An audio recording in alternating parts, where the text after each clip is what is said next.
Hello friend, welcome to my YouTube channel technical question. मैं हूं आलोक रंजन और मेरे लेकर आया प्रोसेस सेफ्टी से रिलेटेड जो क्वेश्चन का पार्ट 3 है।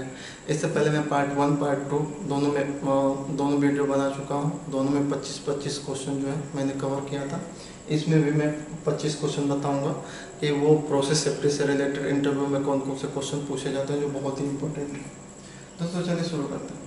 इसमें सबसे पहला जो क्वेश्चन है ओपीएल पे है। वन पॉइंट लेसन क्या है, कब देते हैं और उसको देने का मेथड क्या है, पूरा जो है स्केच बना के मैं आपको बताऊंगा इसमें कि वन पॉइंट लेसन क्या है। ये पूछे जाते हैं दोस्तों। डिफाइन नेफा। नेफा मतलब नेशनल फायर प्रोटेक्शन एसोसिएशन क्या है। ये नेशनल फायर प्रोटेक्शन एसोसिएशन क्या है, कब इसका यूज हुआ, क्यों इसका यूज हुआ, कब कमेटी बैठी थी और इसका इम्पोर्टेंस प्लांट में क्या है वो हम बताएंगे। कुछ नेफा डायमंड फायर केमिकल के लिए जो नेशनल फायर प्रोटेक्शन एसोसिएशन जो डायमंड है वो अमोनिया के लिए अलग है या अमोनिया के लिए अलग है, क्लोरीन के लिए अलग है और सल्फ्यूरिक एसिड के लिए अलग है। तो सबकी स्टडी हम करेंगे और वो दोस्तों आपको याद होना चाहिए। जीएचएस ग्लोबली हार्मोनिक सिस्टम क्या है और जीएचएस सिंबल क्या है केमिकल के लिए। जैसे डायमंड सिंबल होते हैं वैसे ही जैसे इसके लिए नेफा के डायमंड हैं जो हैं, उसी तरह इनके भी सिंबल हैं। केमिकल का जब ट्रांसपोर्टेशन करते हैं तो उस पर जीएचएस सिंबल लिख देते हैं। तो कौन कौन से सिंबल हैं, कितने टाइप के सिंबल हैं, वो सारे हम स्टडी करेंगे दोस्तों। हेजोप स्टडी का मतलब होता है हजार्ड्स एंड ऑपरेटिबिलिटी। ये कैसे की जाती है और मेथड क्या करने का, सारी एक वीडियो में हम आपको बताएंगे दोस्तों। What is safety taken during pump operation. अगर आप पंप ऑपरेशन कर रहे हो तो उस समय क्या क्या सेफ्टी आप रखोगे। Pump safety taken during pump operation के दौरान कौन सी सेफ्टी आप लोगे। सेफ्टी टेकन ड्यूरिंग वाल ऑपरेशन के दौरान कौन सी आप सेफ्टी प्रिकॉशन लोगे।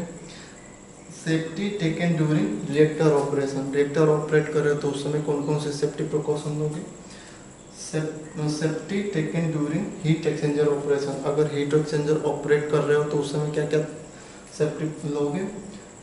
Safety taken compression operation. अगर आप कंप्रेसर ऑपरेट कर रहे हो तो उस समय क्या क्या सेफ्टी लोगे। Safety taken during turbine operation. अगर टरबाइन ऑपरेट कर रहे हो, टरबाइन का ऑपरेशन कर रहे हो तो क्या क्या सेफ्टी लोगे। Safety taken during boiler operation. अगर बॉयलर ऑपरेशन है, बॉयलर ऑपरेट कर रहे हो तो क्या क्या उस समय कौन कौन से सेफ्टी लोगे, कितने टाइप के सेफ्टी लोगे वो देखेंगे। Safety taken during ejector operation. अगर इजेक्टर के ऑपरेशन कर रहे हो तो उस समय क्या क्या सेफ्टी लोगे। Safety taken during blower operation. अगर ब्लोअर चला रहे हो, बड़ा ब्लोअर, तो उस चलाने से पहले क्या क्या सेफ्टी लोगे। Unsafe act versus unsafe condition. Unsafe act क्या है, अनसेफ कंडीशन क्या है। नियर मिस क्या है, कब भरी जाती है नियर मिस और इसकी बेनिफिट क्या है। आपको मालूम होगा कि लगभग 1000 नियर मिस के बाद एक जो है अगर 1000 किसी प्लांट में अगर 1000 नियर मिस हो गई तो 1001वां जो नियर मिस होगी उसमें फेटल इंजरी जरूर होगी। यानी कि अगर ये माना जाता है कि 1000 नियर मिस के बाद एक फेटल इंजरी होती है, उसमें या तो व्यक्ति पूरी तरह से क्रिटिकल इंजर हो जाता है या तो उसकी डेथ हो जाती है, ये माना जाता है। तो नियर मिस क्या है। मॉक ड्रिल क्या होती है, टेबल टॉप ड्रिल क्या होती है। मॉक ड्रिल क्या होती है, टेबल टॉप ड्रिल क्यों होती है और ये क्यों कराई जाती है, इसके बारे में पूछा जाता है। बिहेवियर बेस्ड सेफ्टी क्या है और इसमें कौन कौन से कंडीशंस आते हैं और क्या क्या हमें करना है, क्या क्या नहीं करना है, इसके बारे में सीखेंगे। 5 years एंड 6 years। दोस्तों बहुत सारी कंपनियां अभी 5 years पे ही चल रही हैं। 5 years ये मतलब short set sign standard sustain जो है वो। अब 6S में हमारा जो जितने भी इमरजेंसी हैंडलिंग के इक्विपमेंट आते हैं तो उनकी मेंटेनेंस को 6S में ले लिया है। तो 5 years और 6S में क्या क्या है उसके बारे में पूछा जाता है। Define ISO 9001। ISO 9001 के बारे में पूछा जाता है, ISO 14001 के बारे में पूछा जाता है, ISO 18001 के बारे में पूछा जाता है, ISO 27001 के बारे में पूछा जाता है। Aspect and effect analysis, aspect और इफेक्ट एनालिसिस क्या है इसके बारे में पूछा जाता है। टाई, टोटल इन्वॉल्व एम्प्लॉय क्या है, टाई एक्टिविटी क्या है, कैसे की जाती है, इसके बारे में आप बताओ।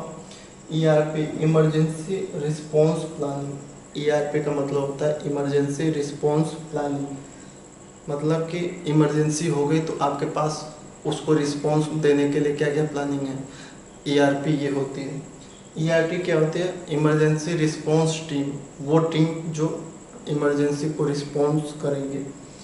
ERT मेंबर, ERT मेंबर का मतलब होता है इमरजेंसी रिस्पॉन्स टीम मेंबर, वो कौन से लोग होते हैं जो ERT मेंबर होते हैं, जिनको मेंबर बनाया जाता है। क्या प्लांट का कोई मेंबर बन सकता है इसका, ये सारे स्टडी हम करके बताएंगे आपको।